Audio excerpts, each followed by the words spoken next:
18 de março de 2024, segunda-feira da quinta semana do tempo da Quaresma. Em nome do Pai, do Filho e do Espírito Santo.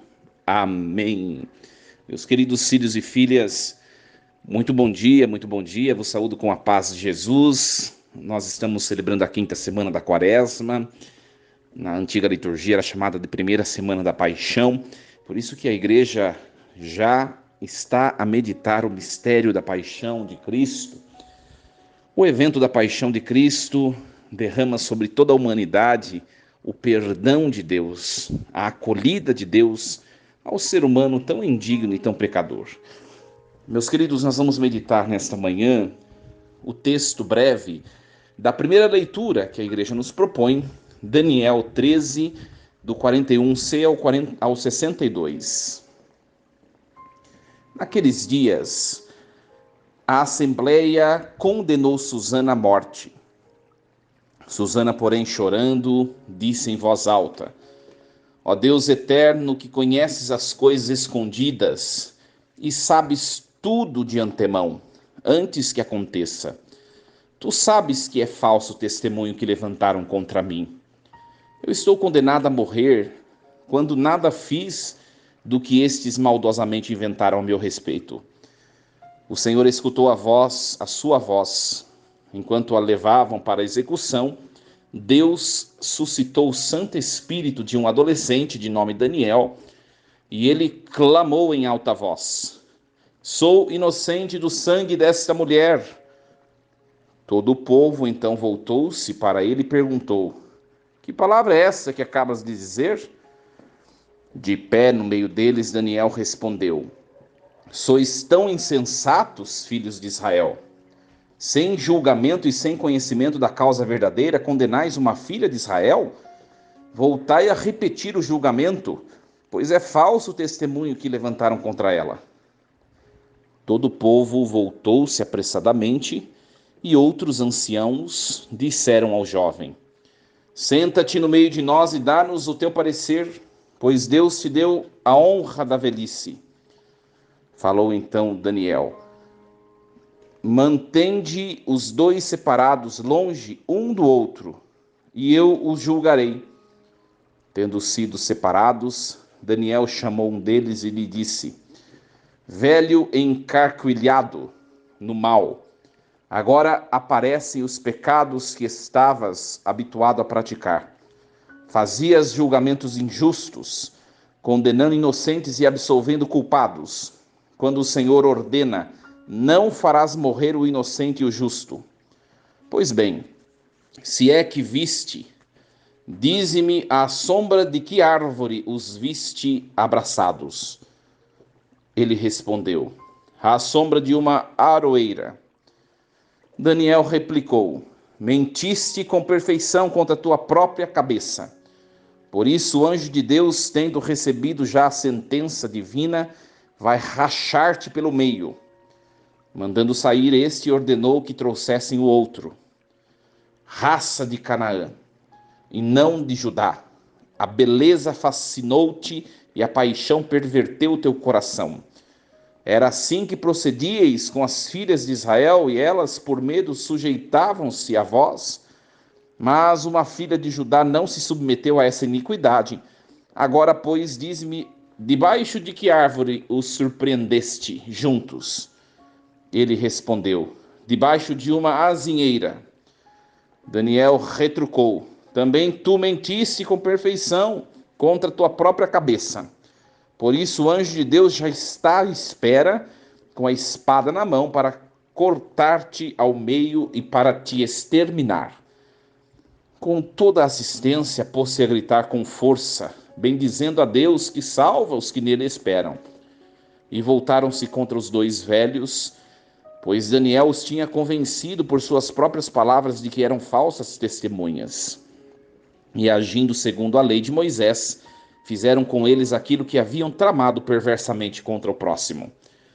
E assim os mataram, enquanto naquele dia era salva uma vida inocente. Palavra do Senhor. Graças a Deus. Meus queridos filhos e filhas, hoje nós lemos o texto breve, porque não dá tempo, nossa reflexão não pode se estender muito, mas se você puder, leia o texto completo, proposto pela liturgia da igreja, no site da CNBB tem a versão completa, como também a breve. Leia a versão completa.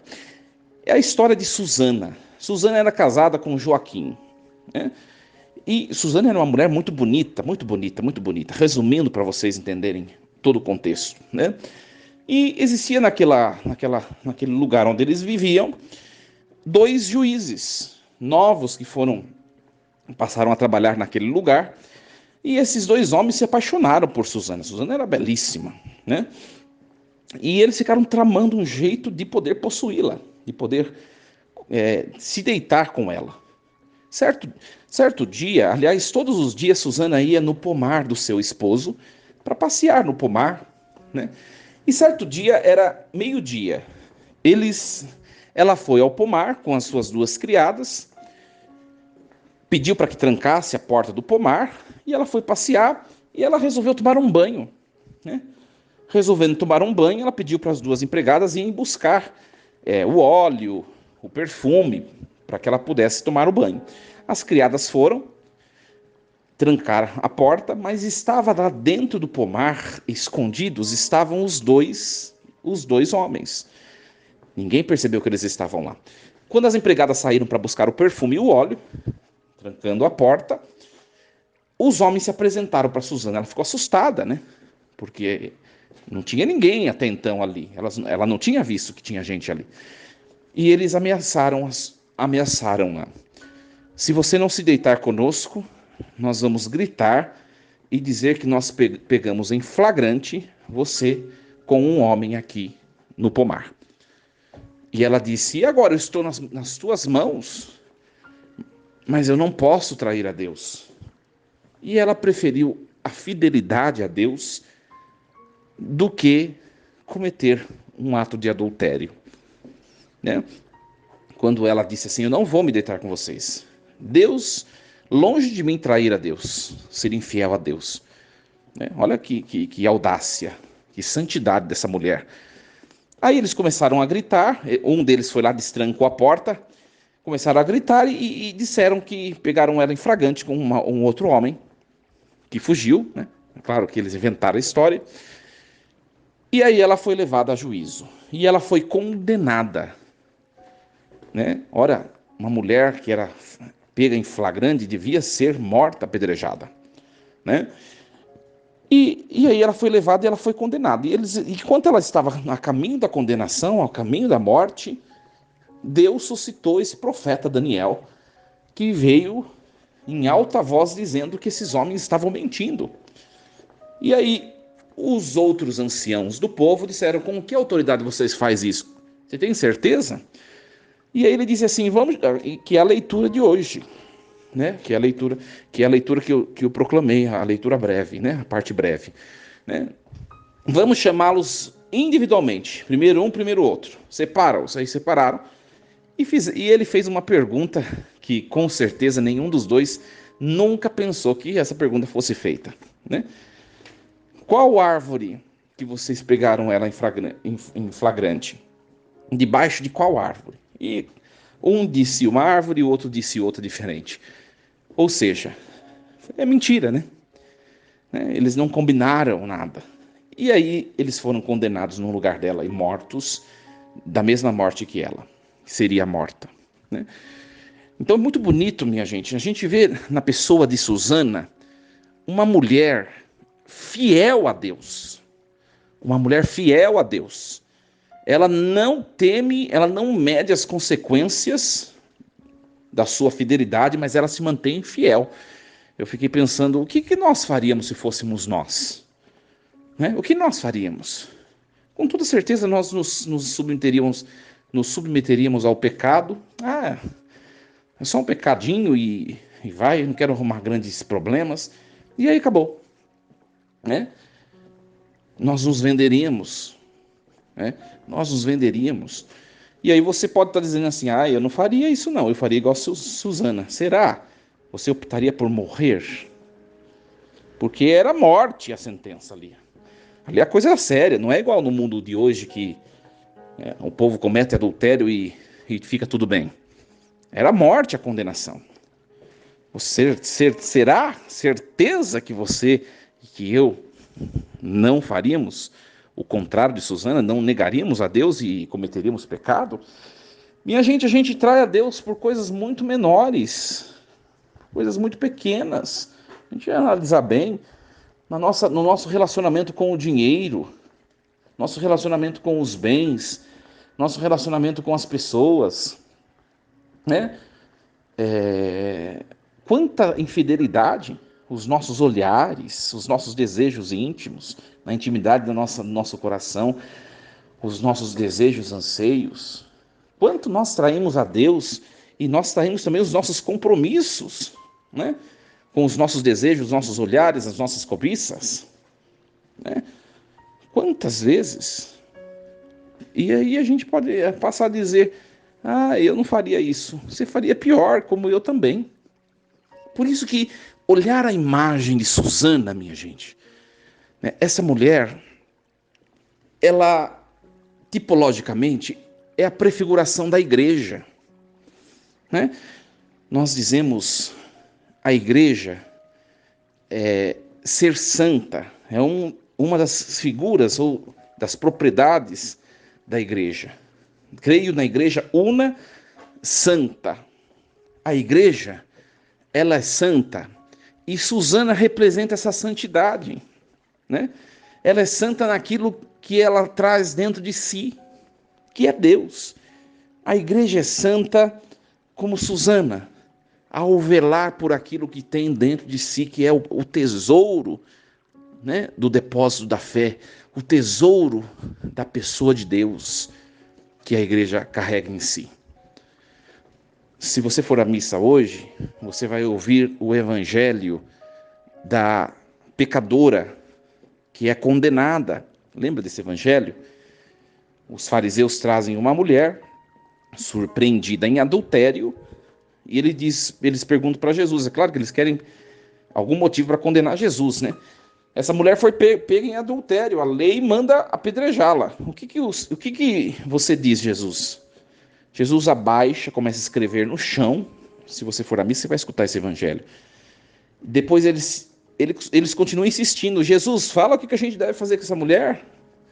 Jesus se levanta e ele diz assim: quem estiver sem pecado, atire a primeira pedra. Ele se abaixa e continua a escrever no chão. Com toda certeza, Jesus estava escrevendo no chão os pecados daqueles homens que estavam querendo apedrejar a mulher. Então a mulher do evangelho, adúltera, é a figura da nossa individualidade, da nossa pequenez. Enquanto a primeira leitura, que é essa que nós refletimos, a figura de Susana, é a imagem da igreja santa, a mulher do evangelho, adúltera, é a mulher da nossa, a representação, aliás, da nossa fragilidade. É bem verdade, minha gente, nós só somos santos à medida que nós nos configuramos a esta Susana da leitura de hoje, ou seja, à medida que nós nos inserimos na santidade da igreja, né? Mas na nossa individualidade nós temos muito dessa mulher adúltera em nós. Traímos a Deus, negamos a Deus, condenamos as pessoas, não nos relacionamos bem, somos impacientes, temos maus desejos, maus olhares, nós temos tantas imperfeições em nós, tantos adultérios para com Deus e com o próximo, que nós nos configuramos na nossa individualidade com essa pecadora do evangelho. Mas a nossa meta deve ser a santidade. Por isso, quando eu entro e congrego a igreja, que é o retrato, a imagem de Susana, dessa leitura, a mulher fiel, a mulher que não teme o mal, mas preserva o bem, a fidelidade a Deus. Quando eu entro, sou inserido na igreja, o próprio fato de eu estar lá me torna alguém mais maduro e mais santo. Eu sempre falo, né, minha gente, nas minhas homilias, a gente precisa parar de achar que a gente está na igreja porque a gente tem virtude, porque a gente é santo, porque a gente está no caminho de santidade, porque não sei o que, não sei o que. A gente tem que parar de encher a bola da gente mesmo, porque a gente não é tudo isso. Você não está na igreja porque você tem algo a oferecer, não. O que você tem a oferecer para Deus é só miséria. Você pode até permanecer no estado de santidade por um tempo ou por outro, mas bobeou, você escorregou, meu querido, minha querida.